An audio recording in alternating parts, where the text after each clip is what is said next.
So in this Wealthsimple tutorial video, I'm going to be showing you guys how to buy some SPY put options here in Canada, ticker symbol SPY, using the Wealthsimple application. So once you have Wealthsimple open up on your device, go down to the bottom left and press on the magnifying glass.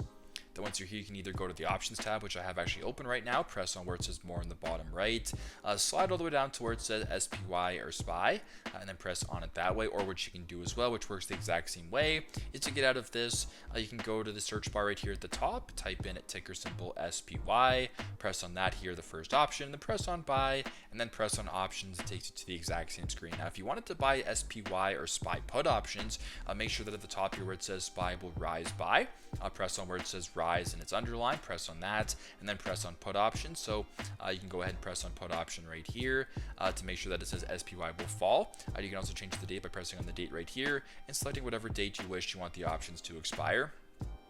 On for the expiry dates. Once that is done, you can go ahead here and browse a whole bunch of different options in regards to SPY put options. So if you wanted to do an option right here for $440 strike price, for example, you can go ahead and press on that. And if you want to purchase that option, go to the bottom and press on buy, and there you go. That is how you guys can buy SPY or SPY put options here in Canada using Wealthsimple. Thanks again for watching, and I hope this video helped.